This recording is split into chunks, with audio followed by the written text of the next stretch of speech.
Good afternoon, everyone. Appreciate we're just approaching lunch, so I'll be as brief and precise as I can in the presentation. Thanks for the introduction, Kevin. A very interesting presentation from my colleagues at Coventry around the challenges faced by industry and what the needs are. And that's certainly the topic of the presentation today. Can you get this working? Right, so yeah, there you go. That's a beautiful picture of the office that I used to work in until the pandemic hit, and then it's been a really nice picture just to put up and share with everyone. We are told we are going to be moving back very soon. I'd like to maybe start the presentation with a video, if it works, just to show you what we're doing in this space. So yeah, sorry you missed the first part of that, but the theme of that really is that we are making very practical content delivered to industry partners who are really at the cutting edge of technology. Ourselves, we, WMG, many of you have probably come across WMG in the University of Warwick. We have a very strong pedigree in collaboration with industry. In fact, that's our ethos. We actually are driven by fulfilling the needs of industry with academic rigor. We are co-located with the likes of Jaguar Land Rover and Tata Motors, who also support the initiatives that we put together. And I guess where we started from in this journey, I've been at the university for about 15 years. We came from industry. My manager at the time, Dr. Ross McMurran, we both joined the university, and the first thing we saw was that actually there was a huge gap in the basic knowledge needed for automotive engineers, even just in companies like Jaguar Land Rover. So we took on an initiative just to get some fundamental courses, 1 day, 3 day offerings, where we could just upskill people to know what they need to know before we even get into the next generation or whatever. So a lot of courses around diagnostics, CAN networks, electronics, software, the basics of but the foundations of what we started to offer to industry. And that's really important to recognize that actually, although we want to educate industry to the next generation of knowledge and information, there's some base information that's needed already always. And so our ethos is really about delivering technologies, knowledge and people needed by the industries of today and the future. And right now it's very pertinent because although we're dealing with this huge shift towards intelligent vehicles, connected and autonomous mobility, the fundamental needs of electronics and software is still going to be there and always going to be there. And they are underpinning in terms of what we educate our cohorts with. So the topical conversations at the moment, and certainly for the last 6 or 7 years, have been around autonomy and on autonomous vehicles. We are working with AESIN very closely around chairing and leading the ADAS and the HOE group. But it's clear that every country is playing in this space, and we're certainly not unique, and we're certainly not the biggest either. However, we are unique, we are great innovators, and we have to understand that we're in a competitive environment. One of the things that David Skip this morning mentioned was about how skills are critical to drive innovation in manufacturing and industry. So the industry demands and needs skills. It's the skills that also then loop back again and make industry happen. And that's a really important point. So although we fulfill the needs of industry, we also have to keep an eye out on what we need to do for the future. And I guess this slide, oops, it's done what it was doing before. I'm not touching anything. Okay, this slide here, statistics that were released, this was a DIT report around what the UK has to offer. And of course, we've got these wonderful numbers that we hang off around the billions of pounds that we're going to make through connected and autonomous vehicles, the number of jobs that we're going to secure, etc. However, and maybe corroborating some of the data that Stu put up, the note at the bottom, the increase in intake on degree courses is not as high as the demanded output for industry. So a growth there of 2% annually. Apprenticeship's only about 3.9%. It's probably not going to be enough for the rate at which technology is going to shift. And that means we need to pay attention to doing something else and something more. So it's not easy. We've launched a number of programs. We have a range of programs, and that's one of the really important things we recognize is that industry needs are diverse.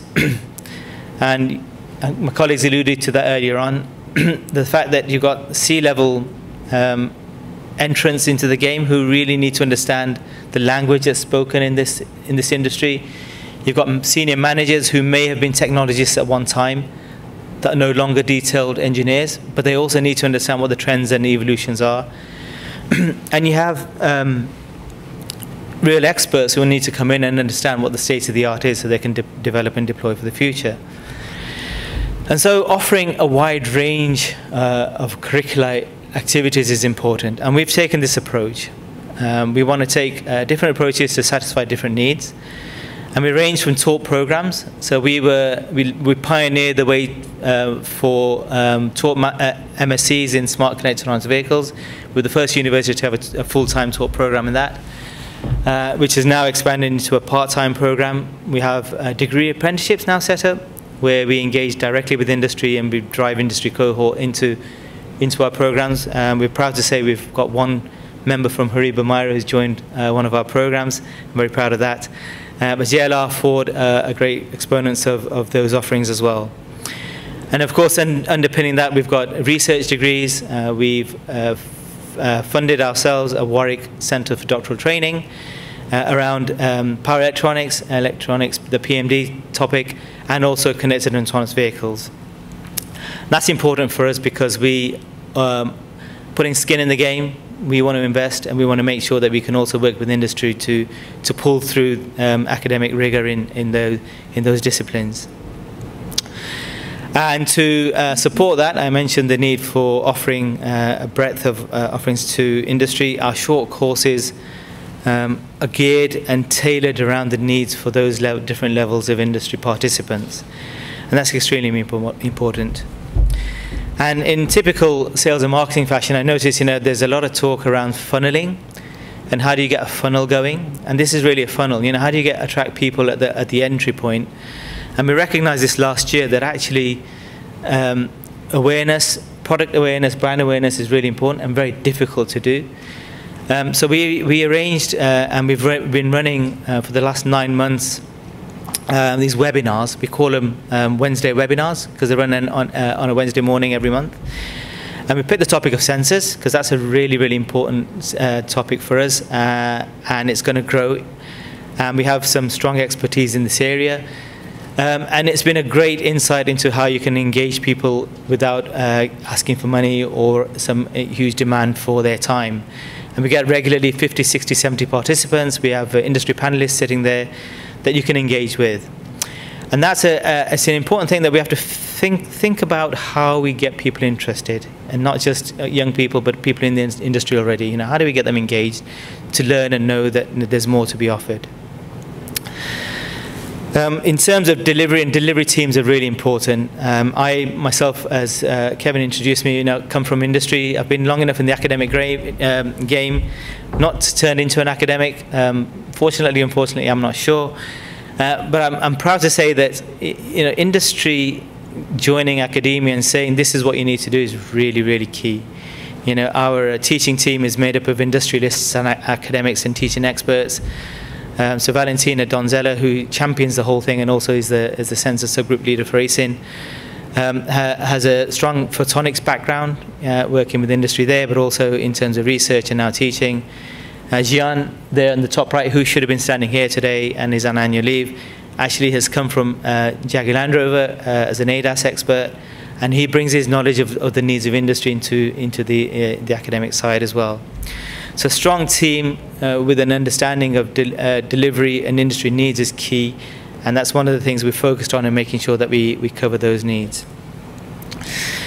And being focused on what you're going to teach. So there is so much ground you can cover, but you have to be true to what you can deliver and what you can't deliver. So we focus very much on the on-vehicle technologies. That's the area that we specialize in. We're a vehicular center for connected and autonomous vehicles or mobility. And those are the areas that we touch on. So that's a typical system architecture diagram, and we'll teach on topics that are related to many or most of those areas. We have a cyber group, cybersecurity management. Peter, I'm sure will have a question on that. But that's another important area of growth, and we have research driven in that area that pulls into our teaching. And our approach, just to add to here, is again, as I said, is industry oriented. You know, we are driven by the needs of industry. We keep talking to industry partners to say, what do you need right now, and how do we shape our courses? We have a blended teaching approach. We make sure that our teaching teams sit with our researchers. We make sure we use online content. We taught content in lecture rooms. And very important is actually the use of our state-of-the-art facilities. We have access to simulators, we have access to communications and sensors labs, we have access to autonomous vehicles, test and measurement equipment, and all of that is available through our programs, and very key because hands-on sells. Yeah, lecture rooms bore people, but as soon as you put them in front of a PCB or a vehicle, then it becomes exciting and real. So just as an example of how some of this breaks down, this is our master's level degree apprenticeship in connected and autonomous mobility. So again, driven by the needs of industry, we shaped this as a two-year program where you exit with a qualification and a postgraduate diploma, which can be then upgraded to a master's level qualification with a year 3 project, a dissertation, based on the number of CATS points that you accumulate over the period. So it's really nice because you can engage as an industry partner and you can decide to take on a project or not and get a qualification partway through. And just on the topic of the tailored courses, so the tailored courses is something that we're championing this year. Last year, the year before, we had a fixed short course. And as we delivered this, we found that a lot of the participants commented that it was either too much detail or not enough detail in terms of content, and a very difficult audience to please. And so we took a step back, we regrouped, understood that actually you have to listen very carefully to the needs, and then shape the content, the depth of the course according to the people that are going to attend. So we're formulating these. We're in discussion already with 2 or 3 partners around delivering multi-level tailored short courses. And a short course is typically 2 days, 4 hours each, or 4 days of reduced content, and it's spread so it actually fits into a schedule that industry can support. So nothing more to say than that, apart from just reiterating again, we're here from a research space, bringing that into our teaching. We're here to deliver technologies, knowledge, and the people needed by industries for today and for the future. Thank you very much.